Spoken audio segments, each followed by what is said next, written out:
성도의 불행에 답하다 라는 책은 브라이언 채플, 존 파이퍼, 마이클 호튼, 로버트 레이번, 팀 켈러, 다니엘 도리아니, 마이클 칸디잔, 잭 콜린스, 밥 플레이하트, 조지 로버트슨, 제람 바즈, 윌슨 벤튼, 많은 사람들의 설교문, 글로 이루어진 책입니다.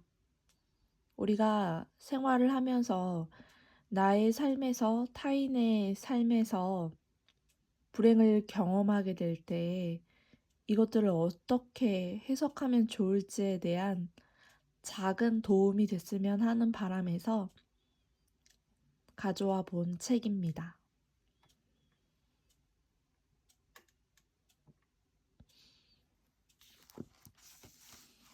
첫째로 순서대로 읽어 나갈 텐데요.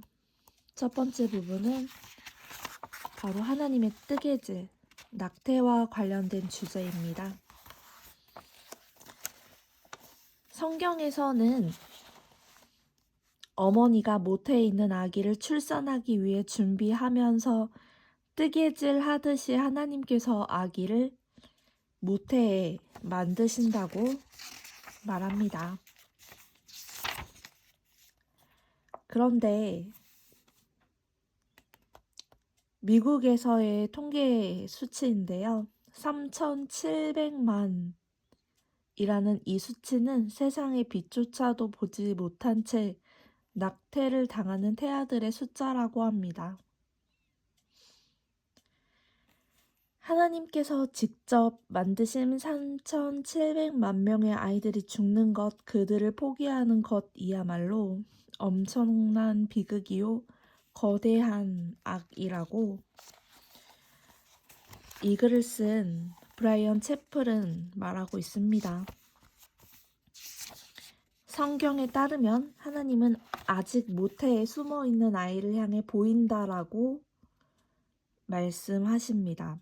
예레미야에게 이렇게 말씀하셨어요.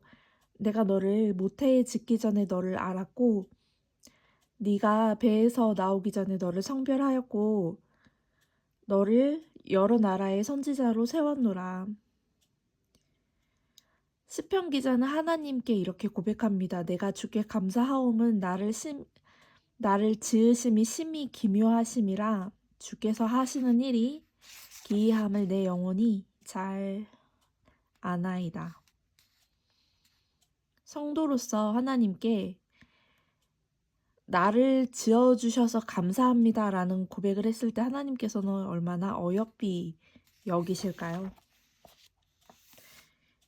이 태아라는 하나님의 작품은 그저 렘브란트, 레오나르도 다빈치, 반 고흐의 작품이 아닙니다.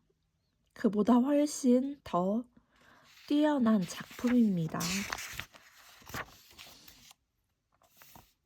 아이뿐만 아니라 어머니도 둘 다 하나님의 작품이요 경이로움입니다.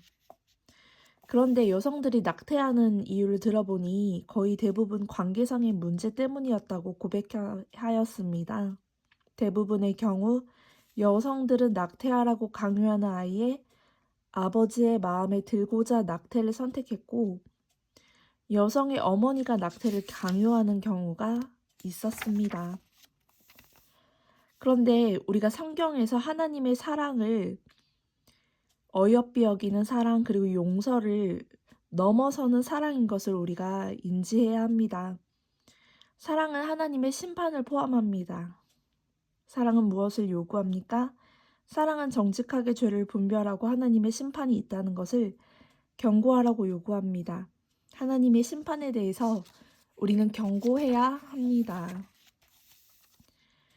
사랑은 시간과 비용을 들여 그 어떤 희생을 치르더라도 반드시 온유한 말과 행동으로 나타나야 할 것입니다.